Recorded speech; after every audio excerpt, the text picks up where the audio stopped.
بسم اللہ الرحمن الرحیم۔ السلام علیکم۔ روزانہ واقعات سننے کے لیے اس چینل کو سبسکرائب کریں۔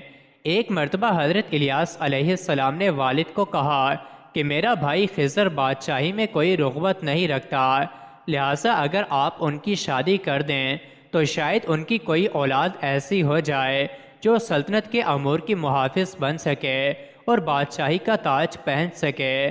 تو بادشاہ نے اپنے بیٹے خضر علیہ السلام کی شادی کر دی۔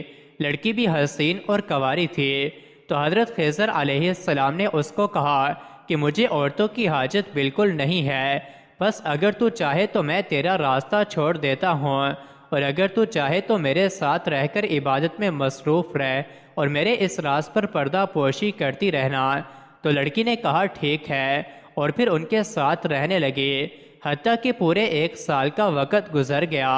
پھر بادشاہ نے لڑکی کو بلایا اور کہا کہ تو بھی نوجوان اور شباب پر ہے اور میرا لڑکا بھی جوان ہے، تو پھر اولاد کہاں ہے؟ لڑکی نے عرض کیا اولاد تو اللہ کی طرف سے ہوتی ہے، اگر وہ چاہے تو ہو جائے اور اگر نہ چاہے تو نہ ہو۔ بادشاہ نے اپنے بیٹے حضرت خضر علیہ السلام کو حکم دیا کہ اس بیوی کو طلاق دے دے۔ تو حضرت خضر علیہ السلام نے اس بیوی کو طلاق دے دی۔ والد نے پھر حضرت خضر علیہ السلام کی دوسری شادی ایسی عورت سے کروا دی جس سے پہلے اولاد بھی ہو چکی تھی۔ تو حضرت خضر علیہ السلام نے جب اس کے ساتھ رات بسر کی تو اس کو بھی وہی باتیں کہیں جو پہلی کو کہی تھیں، اور اس نے بھی پہلے کی طرح ان کے پاس ٹھہرنے کی خواہش کو مقدم رکھا۔ پھر 1 سال بیت گیا، اور ایک دن بادشاہ نے عورت یعنی حضرت خضر علیہ السلام کی دوسری بیوی سے اولاد کے متعلق سوال کیا۔ تو وہ عورت نے کہا کہ آپ کے لڑکے کو تو عورتوں کی طرف خواہش اور رغبت ہی نہیں ہے۔ تو والد نے حضرت خضر علیہ السلام کو طلب کیا، تو آپ علیہ السلام بھاگ گئے۔ پھر بادشاہ نے لوگوں کو ان کے پیچھے دوڑایا، لیکن کچھ پتہ نہ چل سکا۔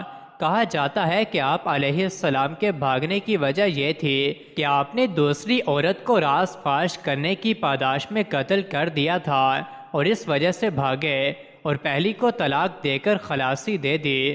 پھر یہ عورت جس کو طلاق مل چکی تھی اس شہر کے مضافات میں رہ کر اللہ تعالیٰ کی عبادت میں مصروف رہنے لگے۔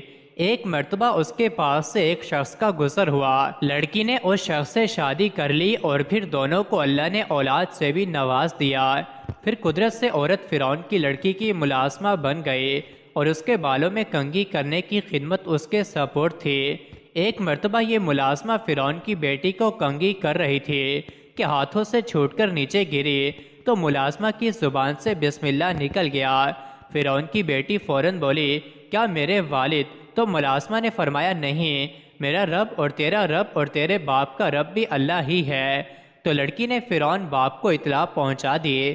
فرعون نے حکم جاری کیا اور پیتل کی بھڑکتی آگ تیار کروائی گئی اور اس میں اس حق پرست عورت کو جلانے کا حکم ملا۔ عورت نے جب آگ کی وحشت ناکی دیکھی تو گھبرا اٹھی، لیکن خدا کی قدرت کے چھوٹا دودھ پیتا بچہ بول اٹھا اماں جان صبر کیجئے کیونکہ آپ حق پر ہیں۔ تو پھر عورت نے اپنے وجود کو فوراً آگ کے حوالے کر دیا اور وفات پا گئی۔ مزید ایسی ہی ویڈیوز کے لیے چینل کو ضرور سبسکرائب کریں۔